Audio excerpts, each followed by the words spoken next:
Selamat datang saudara-saudari.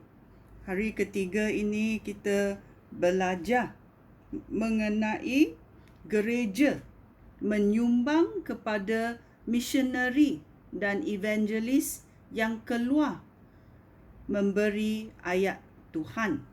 Ya. Kita tahu siapa dalam Alkitab yang keluar untuk mengabarkan berita baik Tuhan. Yang terbanyak sekali adalah Paulus, ya.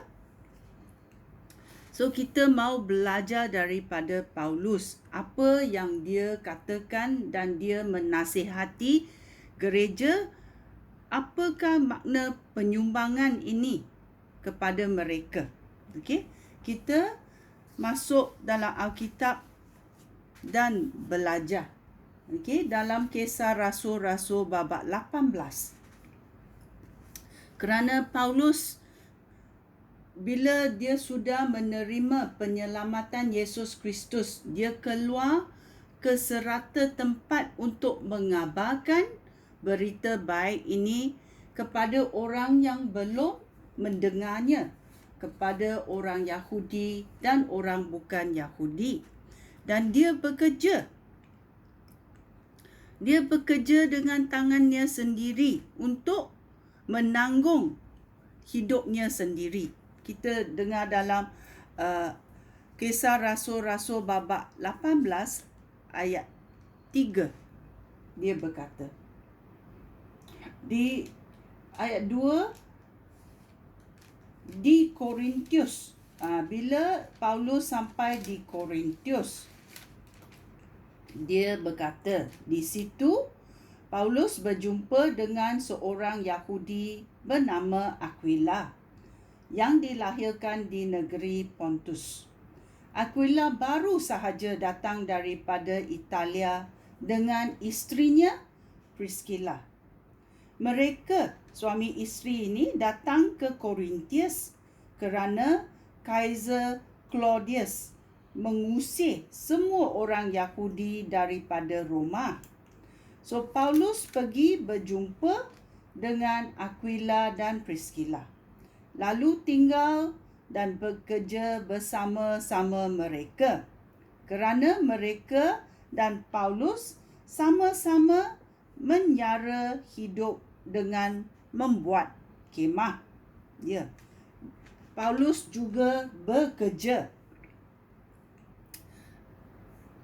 Sebelum dia menyampaikan berita baik pada hari-hari dia bekerja, dan pada hari Sabat Paulus mengadakan perbincangan dengan orang yang berkumpul di rumah ibadat yang untuk meyakinkan orang Yahudi maupun orang Yunani mengenai Yesus Kristus, iaitu penyelamatan yang dihantar oleh Allah Bapa.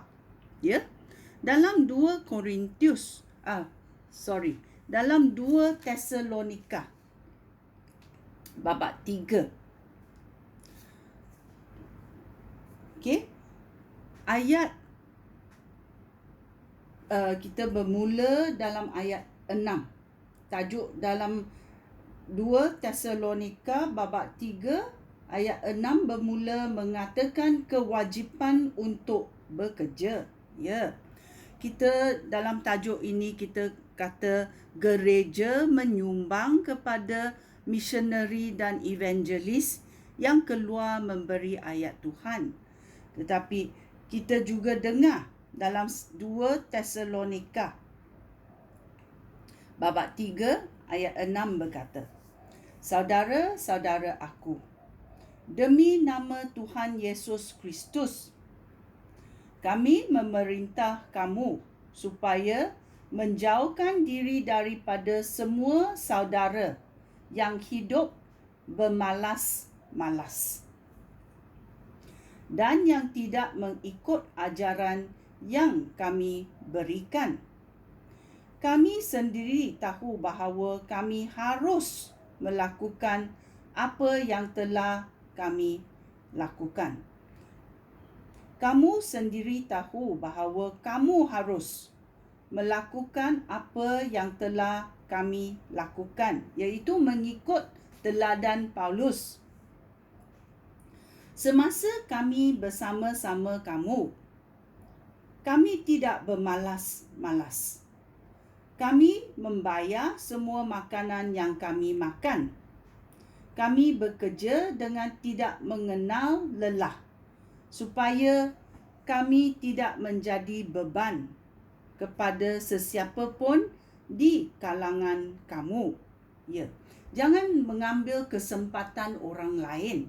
Ini dia bermakna, jangan mengambil kesempatan orang lain. Ya, kami berbuat demikian bukan kerana kami tidak berhak menuntut pertolongan kamu, tetapi supaya kami menjadi teladan kepada kamu.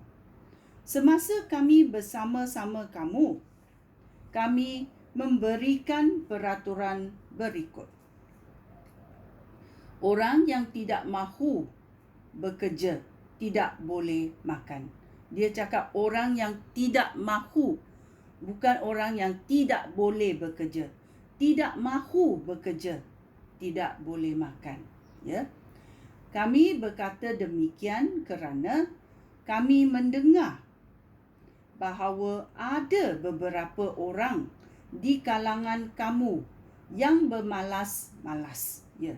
Ada kalangan orang yang malas, tidak mahu berbuat kerja. Apalagi Paulus berkata, mereka tidak melakukan sesuatu pun kecuali mereka mencampuri urusan orang lain. Mereka buat gosip-gosip. Mereka berpecah belahkan orang lain. Ya, demi nama Tuhan Yesus Kristus, kami memerintah dan memperingatkan orang seperti itu. Ya, apa? Bahawa mereka mesti hidup dengan sepatutnya dan mencari nafkah sendiri.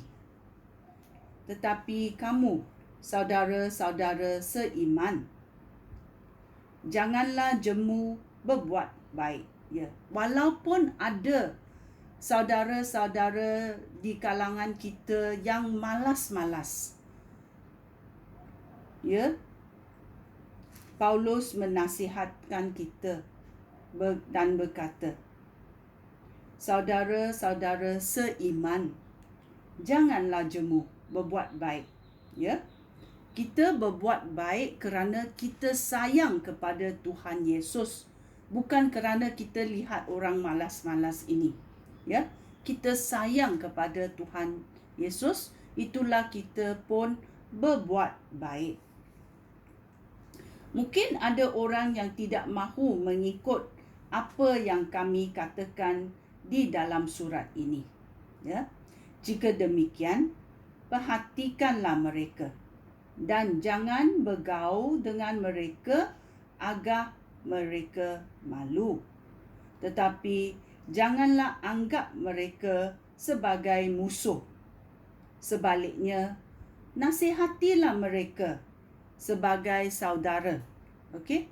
Berdoalah untuk mereka supaya mereka bertukar dari sikap malas kepada sikap untuk mencari nafkah sendiri.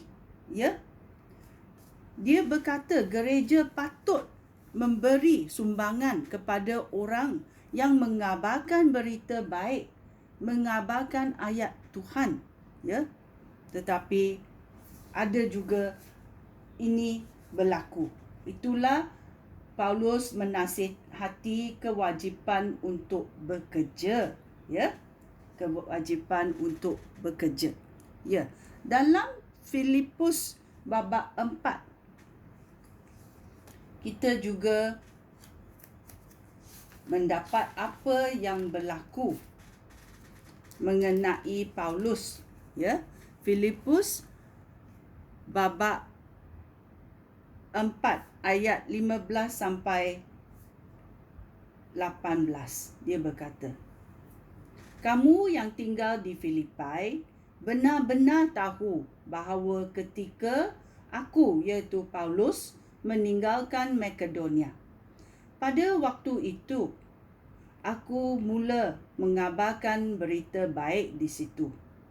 Kamulah orang di Filipus. Kamulah satu-satunya jemaat yang menolong aku. Hanya kamu yang mengalami untung rugi bersama-sama aku.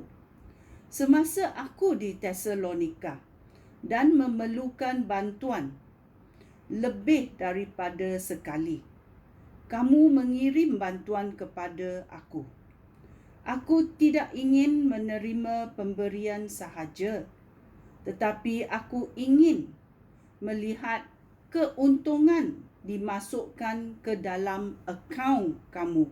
Ya, bila kita memberi, kita menjadi partner kepada orang yang mengeluarkan ayat Tuhan. Ya, kita menyumbangkan sebahagian supaya orang yang menyumbangkan ayat Tuhan itu selesa dalam masa perjalanan untuk memberitakan berita baik. Aku mengaku sudah menerima segala yang kamu berikan, yang lebih daripada cukup itu. Paulus berterima kasih kerana ada orang yang menyumbangkan wang dan keperluan bila dia memberitakan berita baik mengenai penyelamatan Yesus Kristus. Ya, aku sudah menerima semua pemberian kamu yang dibawa oleh Epaphroditus, dan sekarang aku mempunyai segala yang aku perlukan. Pemberian kamu seperti persembahan yang harum, dan Allah berkenan menerima korban itu.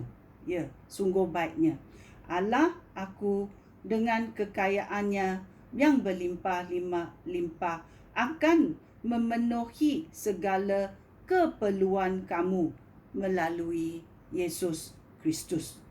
Terpujilah Allah dan Bapa kita selama-lamanya. Amin. Ya, bila kita memberi penyumbangan kepada misionari atau evangelis yang perlukan wang itu dalam perjalanan untuk memberikan ayat Tuhan, kita menjadi partner kepada mereka, dan Tuhan berkenan kepada apa yang kita sumbangkan. Ya, kekayaan ini akan berlimpah-limpah melalui Kristus Yesus. Ya, kita tidak tahu bila kita memerlukan keperluan ini, tetapi Tuhan tahu. Kita beri bila ada keperluan itu. Ya, ini kita belajar kerana gereja adalah tempat yang kita boleh mendapat pertolongan. Gereja memberi keperluan kepada orang yang perlu. Gereja mengorbankan keperluan sendiri untuk satu sama lain. Gereja menyumbang kepada misionari dan evangelis supaya mereka boleh menyebarkan ayat Tuhan. Ya, ada dua lagi yang kita mau belajar. Okey, berterusan. Sekian, terima kasih. Shalom.